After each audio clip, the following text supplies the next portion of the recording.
Kalau di komunitas kami,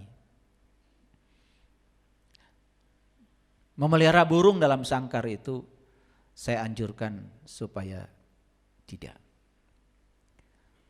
Makanya kalau saya berkunjung ke jamaah, ya jamaah saya yang sudah ada ikatan batin dengan saya, itu pasti saya suruh lepaskan burung. Gak peduli harganya berapa.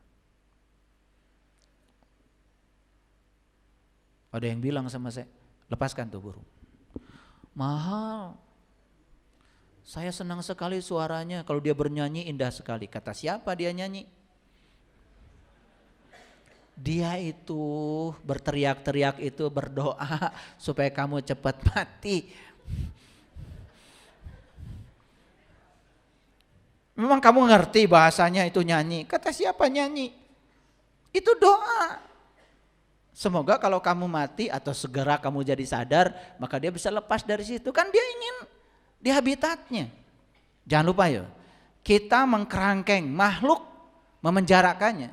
Hati-hati. Itu ada akibatnya bagi kita. Kita juga akan dipenjara hidupnya.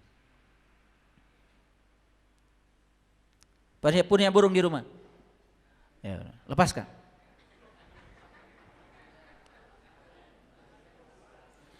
Bukan nyanyi itu. Enak aja nyanyi. Itu doa itu, teriak-teriak tiap pagi itu. Semoga majikan saya ini sadar. Itu doa yang bagusnya. Semoga majikan saya ini, itu dia sedang berdoa supaya dia bisa lepas dari situ.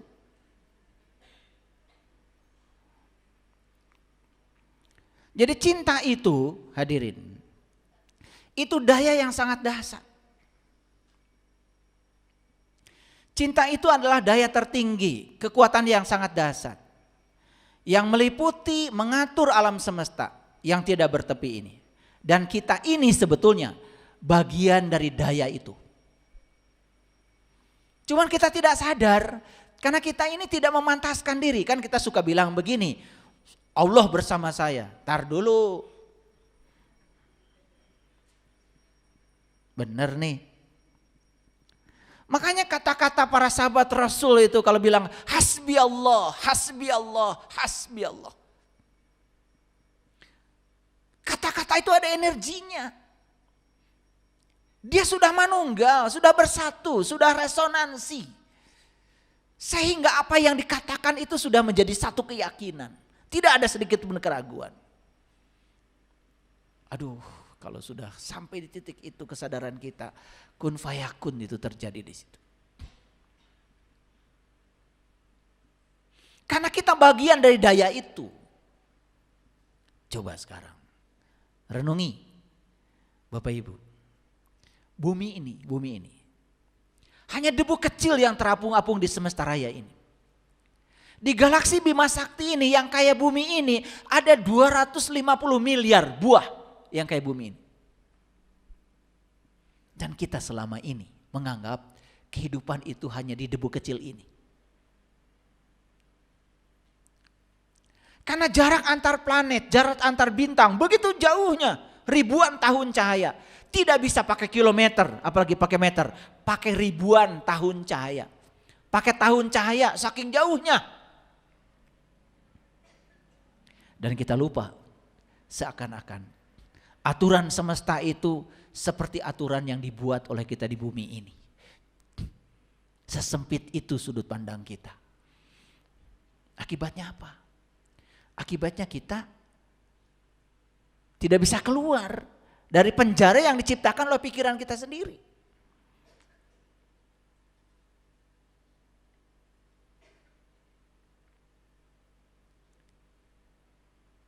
Coba, bumi ini kalau dilihat dari ruang angkasa, menggantung gak bumi ini? Kalau dilihat dari jauh, menggantung gak bumi ini? Tinggal di mana? Tinggal di ruang kosong. Ini ruang kosong, bumi ini menggantung. Gak ada ikatannya, hanya menggunakan kekuatan tarik-menarik gravitasi. Ya karena kita belum pernah keluar dari bumi nih, belum lihat. Bumi ini yang menggantung aja di ruang kosong ini. Sekarang saya tanya, matahari menggantung gak di ruang kosong? Jupiter? Mars? Semua bintang? Mereka itu menggantung di ruang kosong ini. Pertanyaannya, bumi ini bisa bergerak mengelilingi matahari? Bahkan sebetulnya bumi ini bukan bergerak mengelilingi matahari sebenarnya, tapi bergerak mengelilingi pusat massa antara bumi dan matahari. Pusing. Pusing, pusat massa apalagi. Ya, bahasa awamnya begitulah. Bumi mengitari matahari. Sekarang pernahkah kita berpikir, bumi mengitari matahari ini kok bisa berputar di ruang kosong ini? Kekuatan apa yang menahan bumi ini? Bukankah sebetulnya yang disebut dengan ruang kosong ini adalah maha kuat? Bukankah sebetulnya ruang kosong ini tiada lain adalah tubuh energi yang tanpa batas? Bukankah semua makhluk hidup pun mengambil kehidupan dari ruang kosong ini? Bahkan kalian pun sekarang bernapas mengambil kehidupan dari ruang kosong ini. Apa sebetulnya ruang kosong ini? Pernah bertanya? Kamana wayatu. Bagaimana kita mau sadar? Bagaimana kita berharga? Bagaimana kita memiliki kekuatan yang tanpa batas dalam diri? Akibatnya apa? Kita terus menciptakan batasan-batasan.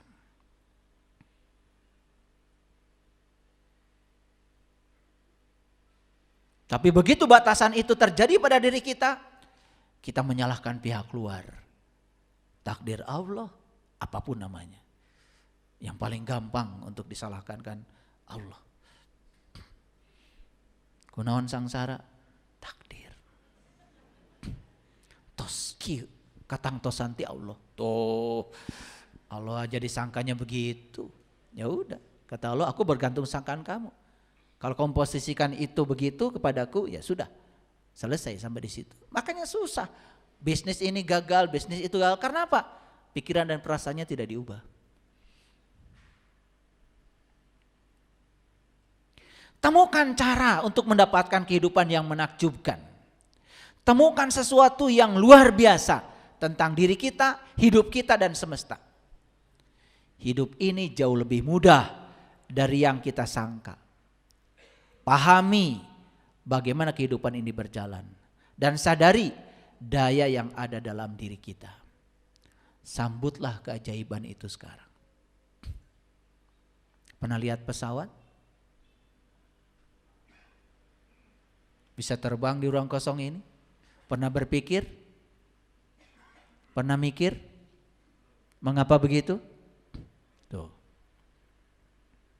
Karena gak mau belajar. Atau gini deh pertanyaannya. Pabrik pesawat yang jualan pesawat kaya gak? Kaya. Kenapa mereka kaya? Karena mereka bikin sesuatu yang unik, yang tidak semua orang bisa. Kalau cireng kan semua orang bisa.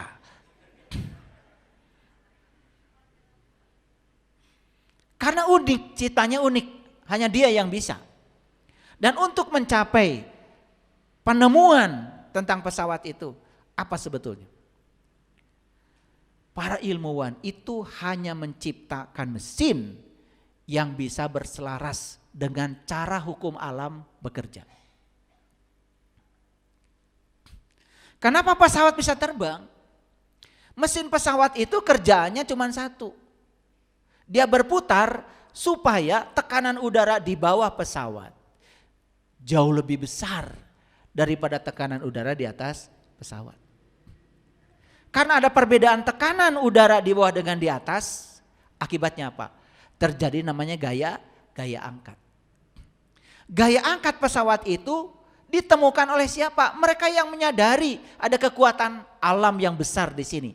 Dan mereka mencoba menggunakan hukum alam itu untuk menciptakan sesuatu yang berguna. Sehingga kita sekarang bisa terbang dari satu negara ke negara yang lain. Bisa terbang dari satu pulau ke pulau yang lain dengan waktu yang sangat cepat.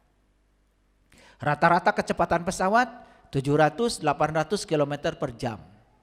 Boeing 747 yang penumpangnya 520 orang itu bisa bergerak dengan kecepatan 1000 km per jam. Makanya jarak Jakarta dengan Jeddah 10.000 km hanya ditempuh dengan waktu 10 jam. Bisa lebih cepat lagi dari itu kalau tidak ada penumpang. Luar biasa bukan? Nah, sekarang pertanyaannya, siapa mereka yang dapat berkah dari semesta ini? Mereka yang paham dengan hukum alam dan mereka menggunakan hukum alam. Bukan alam disuruh menerbangkan pesawat, tapi manusia dengan akal cerdasnya menciptakan alat yang bisa berselaras dengan hukum alam sehingga hukum alam bekerja. Sama listrik semua yang kita nikmati sekarang pun ini ada penemunya. Dan mereka yang menemukan listrik, coba kalau pergi ke Saguling itu, bongkar dalemannya cuman apa? Itu daleman yang namanya generator itu cuma kumparan kawat dililit-lilit, lalu diputarkan dalam medan magnet, cuma gitu aja. Diputarkan dengan turbin, turbinnya menggunakan tenaga alam. Mereka yang bisa memanfaatkan alam untuk kemaslahatan umat, itulah yang disebut dengan orang yang sebaik-baiknya manusia. Dan selama ini kita akan menganggap yang paling soleh itu kamu. Karena sudah pakai itu, pakai ini, bisa itu, bisa ini. Tapi tidak bisa berbuat apa-apa untuk kebanyakan orang. Saya melakukan riset tentang semikonduktor ini. Bagaimana IC ini bisa dibangun sehingga hanya kotak seperti ini saja. Itu tidak mudah. Prosesnya sangat lama dan kita sangat bergantung pada ilmuwan yang lain. Makanya hidup tidak pernah bisa berdiri sendiri. Makanya tidak mungkin ada orang yang bisa mengklaim kalau dia bisa hidup sendiri. Yang kalian makan tadi pagi bukan padi hasil tanamanmu sendiri. Itu yang tanam orang lain. Tapi waktu tadi makan nasi goreng, ingat gak? Bahwa sebetulnya nasi gorengmu itu hasil jasa ribuan orang. Ingat gak itu? Sadar gak itu? Daging ayam yang kamu makan tadi pagi itu bisa di depan kita, di atas nasi goreng kita. Karena ada yang harus terbunuh demi untuk kesejahteraan gizi kita. Sadar gak? Dan untuk kita makan itu banyak pihak yang terlibat. Bahkan mungkin ada pihak yang tersakiti demi untuk gizi kita. Sadar gak? Sadar gak kalau kita punya utang budi yang begitu besar pada banyak orang? Sadar gak? Gak sadar. Makan.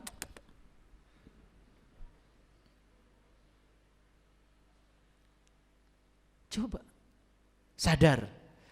Kalau mau makan itu tatap dulu, lihat dulu. Ucapkan terima kasih atas kehadirannya. Mereka itu berjasa sekali, memberikan energi kepada kita. Ya Allah, berkahilah rezeki yang Kau anugerahkan padaku.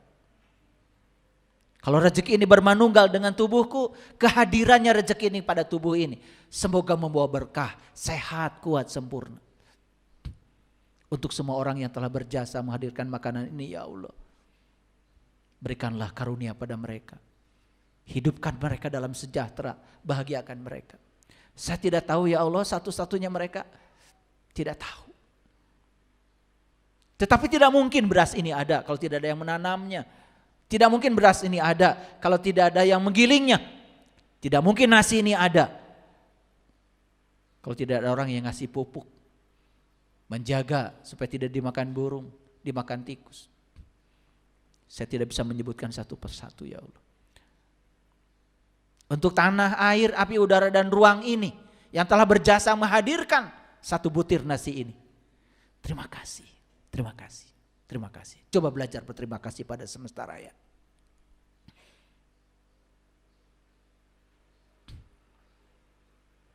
Menakjubkan. Karena kita membuat hubungan yang selaras dengan semesta. Mau makan saja kita merasakan hubungan itu ada. Nih saya kasih tahu. Ketika makan di kesadaran itu, gak mungkin setelah makan kita membicarakan keburukan orang. Gak mungkin setelah makan kita marah-marah. Gak mungkin setelah makan kita membunuh orang. Gak mungkin setelah makan kita merendahkan makhluk lain. Gak mungkin. Yang dimakan barusan saja, utang budinya belum bisa kita kembalikan kepada mereka. Karena kita sadar. Karena gak sadar habis makan marah-marah. Lagi makan juga marah-marah. Wah, gak ada cinta di situ. Tidak ada kekuatan positif. Dan itu yang membuat kehidupan kita ya begitu-begitu saja. Tidak bisa keluar dari situasi itu. Hadirin, saya pastikan ya, hidup ini jauh lebih mudah dari yang kita sangka. Jauh lebih mudah dari yang kita sangka. Jadi kalau ada orang mengatakan hidup itu susah dan penuh perjuangan, jangan didengar. Dengar kata-kata saya. Hidup itu mudah dan menyenangkan. Asal tahu rahasianya. Di mana rahasia hidup? Rahasia hidup ada pada proses penciptaan alam semesta ini. Ulangi lagi, rahasia hidup ada pada proses penciptaan alam semesta ini. Pahami bagaimana proses penciptaan ini terjadi. Coba ketika lihat alam semesta, lihat burung,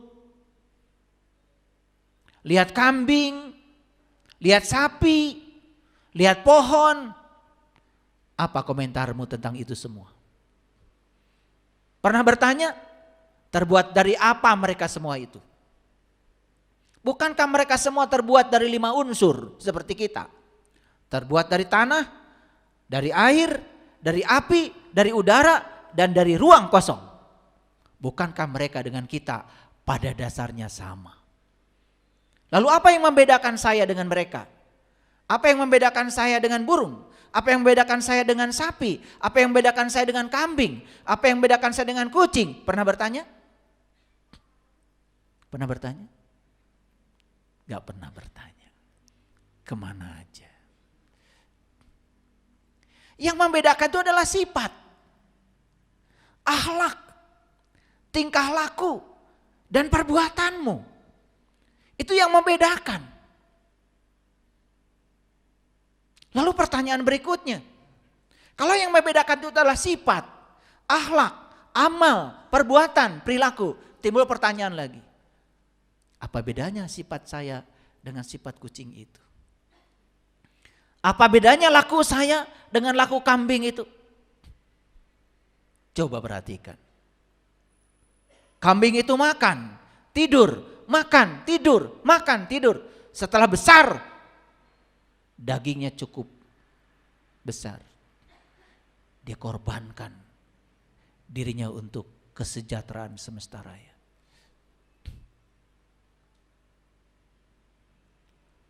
Apakah kita cukup dengan makan, tidur, makan, tidur? Apa pengorbanan kita buat semesta? Kita tidak disuruh untuk mengorbankan tubuh ini ke pasar. Tidak. Tapi bukalah kepalan tangan keangkuhanmu. Buka sekarang juga. Karena begitu kamu membuka tanganmu, berarti di situ ada pengorbanan. Pengorbanan. Kepalan tangan ini melambangkan keangkuhan.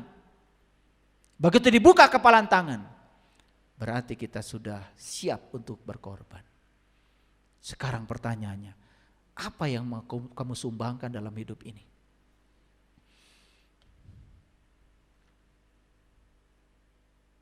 Coba. Dari sisi tubuh, kita dengan mereka semua itu sama. Sama seperti sekarang. Maaf. Bapak Ibu yang ada di sini dengan saya, bukankah sama? Terdiri dari unsur tanah, unsur air, unsur api, unsur udara, dan unsur ruang. Sama. Apa yang membedakan kita? Sifat, akhlak, amal, perbuatan. Kita harus berbeda dengan kebanyakan mereka. Camkan pada diri kita, di kehidupan yang sekarang ini, saya harus bikin sejarah besar. Biar orang mengenang saya sebagai siapa.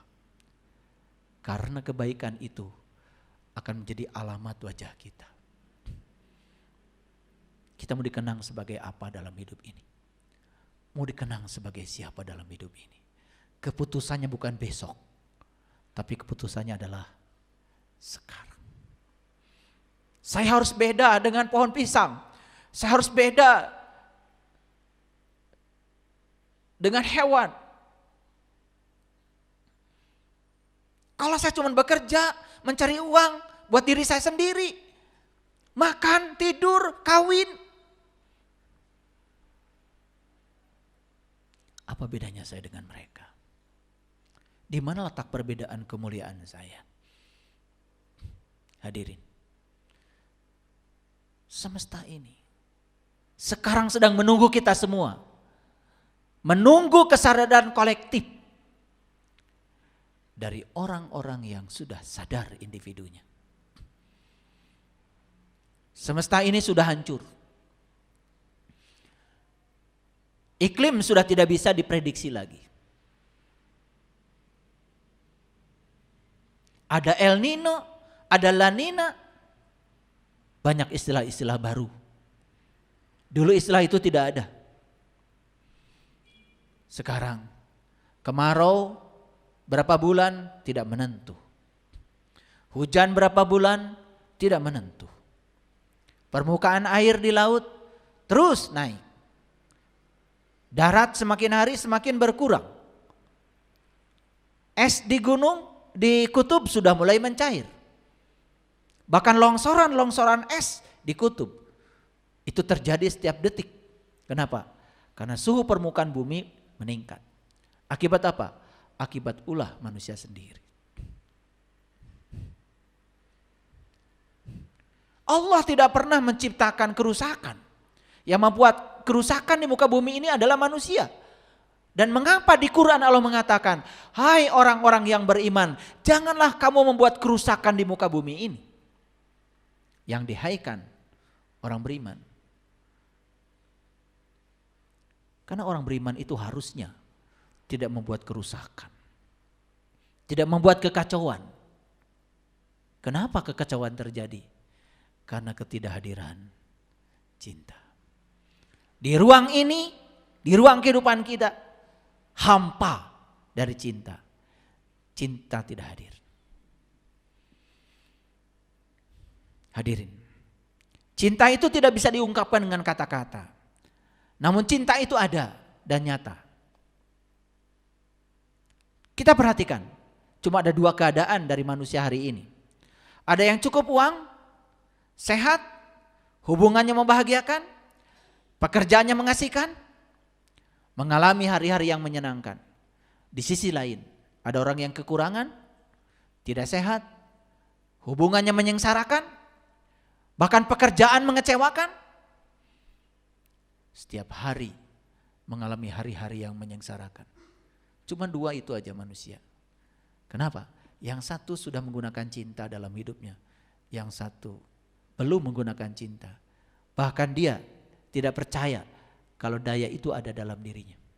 Padahal Allah sudah bilang dalam Al-Quran, segala kebutuhan tentang kamu sudah ada kesediaan dalam dirimu sendiri. Segala kebutuhan tentang kamu sudah aku sediakan di dalam dirimu sendiri. Berarti yang bisa memenuhi kebutuhan kita, semua yang disediakan di dalam. Yang paling utama yang disediakan di sini adalah ini dan ini. Ini dan ini alatnya. Keren sekali sebetulnya kalau kita sadar.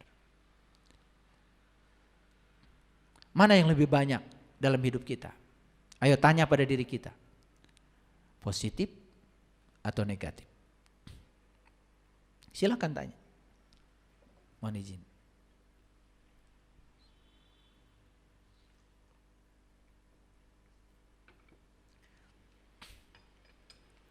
Mana yang lebih banyak dalam hidup kita? Positif atau negatif? Awas, itu bukan takdir.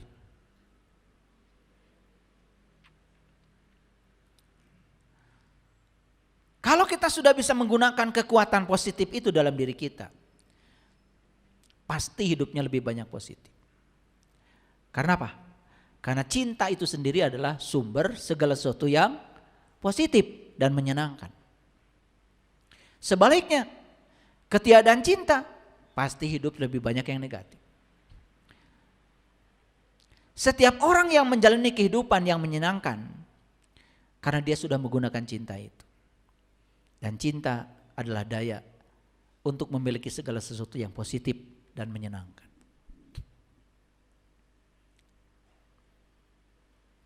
Cobalah sekarang buka pikiran kita. Seluas-luasnya. Oh, ternyata yang menciptakan kehidupan saya seperti ini adalah diri saya sendiri. Yang menciptakan semuanya yang hadir dalam kehidupan saya adalah diri saya sendiri. Coba jujur pada diri sendiri. Sekarang saya tidak mau lagi menarik yang negatif ke dalam kehidupan saya. Saya ingin menarik yang positif ke dalam kehidupan saya. Dari mana memulainya? Pancarkan kekuatan positif dari sini dan dari sini.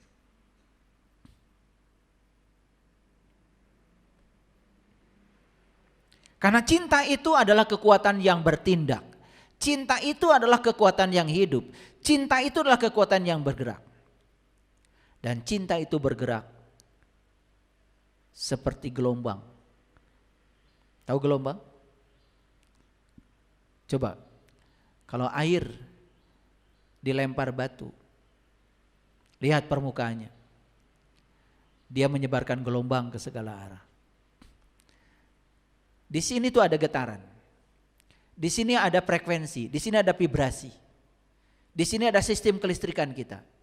Dan sistem kelistrikan kita sekarang ini sedang memancarkan gelombang. Berapa frekuensinya? Tergantung apakah sudah bisa menggunakan kekuatan positif atau tidak. Kalau yang di sini yang dipancarkan adalah keterbatasan, negatif, ketakutan, kekhawatiran, selamat. Karena itu yang akan datang ke dalam kehidupan kita.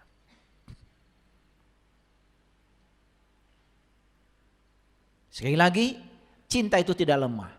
Cinta itu tidak cengeng. Cinta itu tidak lembek. Cinta adalah kekuatan positif kehidupan. Dan itu adalah sumber keindahan.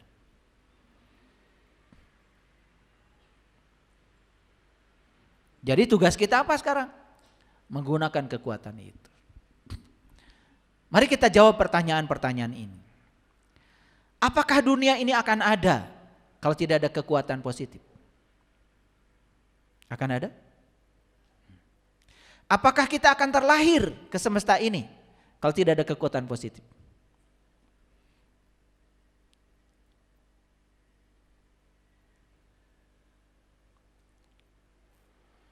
Apakah akan ada penciptaan, penemuan, kreasi manusia kalau tidak ada kekuatan positif?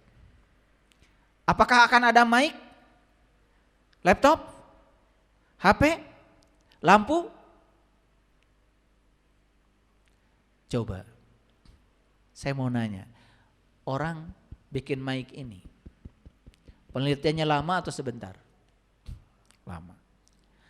Orang bisa menemukan rangkaian elektronik yang bisa menguatkan suara saya yang kecil menjadi besar.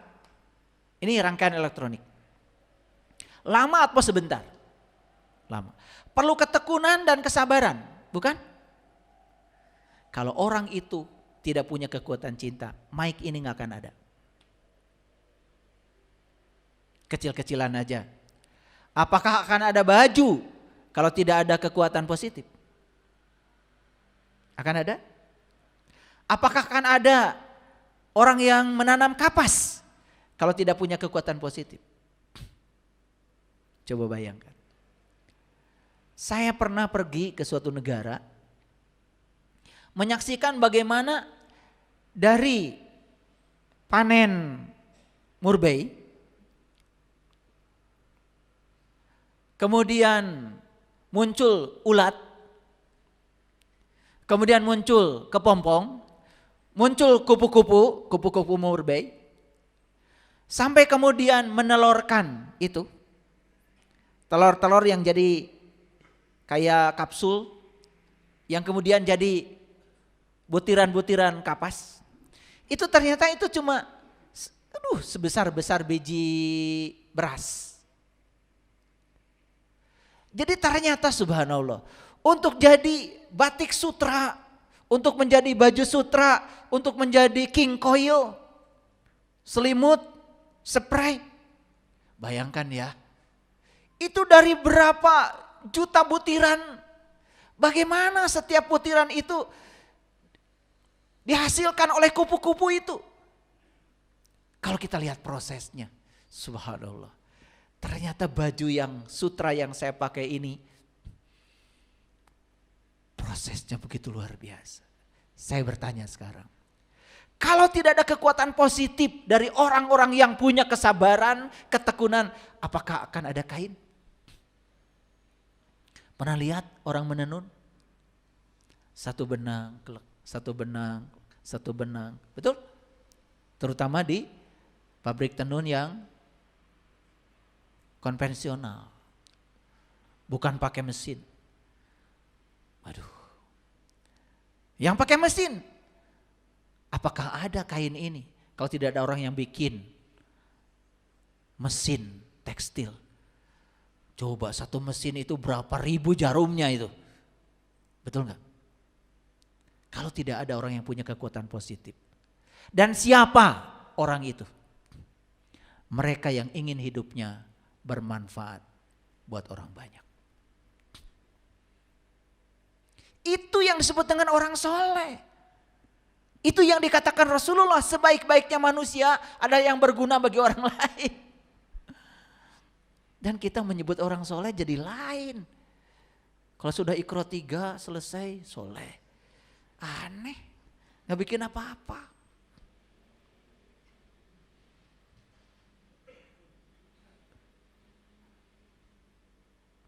Jadi soleh itu akhirnya jadi pakaian. Soleh itu jadi dandan.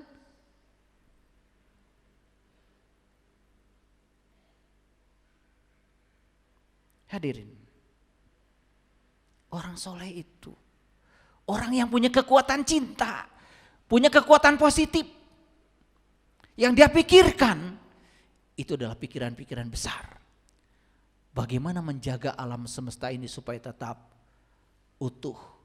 Bagaimana supaya bumi ini terjaga, betul? Ayo, kita mau ikut kontribusi di sebelah mananya? Sederhana saja, sederhana. Habis minum tuh, botolnya cuma dipindahkan ke tempat sampah. Gak usah dilempar ke planet Mars. Dan kalau kita memindahkan botol minuman itu ke tempat sampah, ini masih di bumi yang sama. Jadi sebetulnya kita itu bukan buang sampah, hanya mengumpulkan sampah.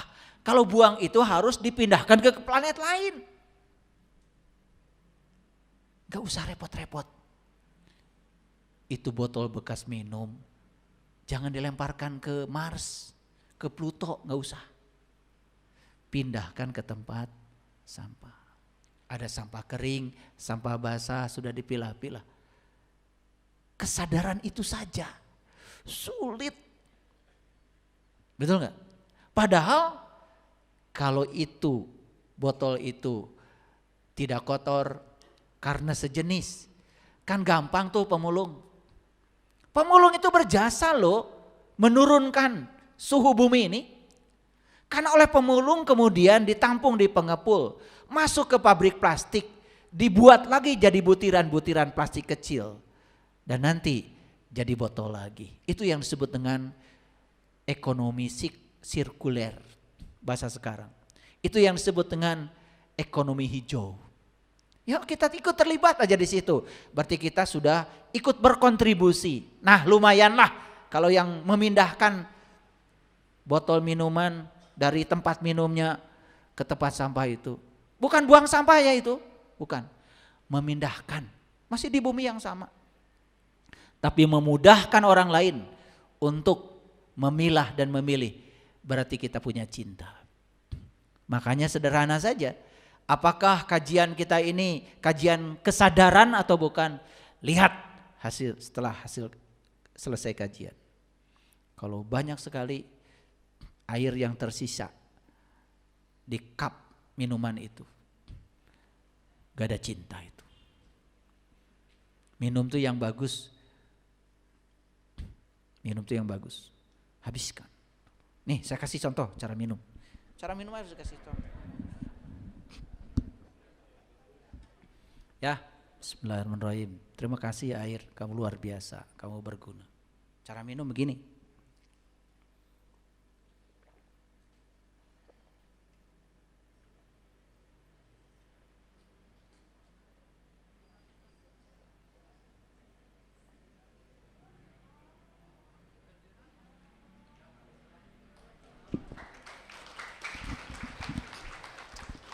Saya bukan pengen minum, ngasih contoh. Terukur 600 mili. Terukur. Saya sehari minum itu 10 gini. Jadi 6 liter. Karena untuk setiap 13 kilo tubuh saya itu perlu 1 liter. 10 kali 600 mili itu 6 liter. Kalau tubuh kita selalu tersedia air, gak akan gak akan pusing kepala, gak akan pegal-pegal. Sebetulnya hadirin, kita ini otaknya udah rusak. Dikirain sakit kepala harus minum obat, padahal minum air yang banyak. Perut mual-mual, namanya mah, gak usah minum obat. Cari air yang pH-nya di atas 9, namanya alkali. Itu basah. Minum air itu 1 botol gini, tapi yang pH-nya tinggi. Nanti sembuh karena apa? Perut kita tuh asam. Kalau minum air alkali jadi basah. Begitu minum air itu 600 mili netral. Sembuh itu. Gak minum obat. Gak ada obat di tubuh saya. Jadi spiritual itu harus beres semuanya. Cara makan harus beres, cara tidur harus beres, cara mikir harus beres, cara merasa harus beres, cara berhubungan dengan pasangan harus beres, dengan anak harus beres, dengan tetangga harus beres, dengan kolega harus beres. Bereskan semuanya. Itu yang disebut dengan spiritual. Makanya agama itu harus mencapai spiritnya. Harus mencapai inti sarinya. Gitu ya. Jadi saya tadi ngasih contoh cara minum. Kadang-kadang minum pun harus dikasih contoh. Baik, sekarang sudah tahu, cek sekarang. Apakah di rumah kita full cintanya? Full? Tidak ada ruang kosong? Masih banyak? Kalau masih banyak ruang kosong, isi sekarang dengan kekuatan positif. Apakah di sini sekarang sudah full cintanya? Sekarang full, isi dengan kekuatan positif. Mulai sekarang, saya tidak akan marah lagi, saya tidak akan kecewa lagi, saya tidak akan ngutruk lagi. Saya akan terima semua hal di semesta ini apa adanya, karena tidak ada yang terjadi tanpa kehadirannya. Menggunakan kekuatan positif, perhatikan saya, semua jadi stabil lagi. Bahkan apa yang terjadi? Ekonomi mulai bagus, hubungan mulai bagus, luar biasa. Mulai keberlimpahan datang. Karena tidak ada hambatan lagi, tidak ada resistor dalam diri kita. Semua sudah superkonduktor, tanpa resistivitas. Tidak ada yang menghalang-halangi. Pikiran sudah terbuka, perasaan sudah terbuka, selalu optimis. Setiap kesulitan adalah peluang bagi saya untuk bangkit. Terima kasih. Assalamualaikum warahmatullahi wabarakatuh.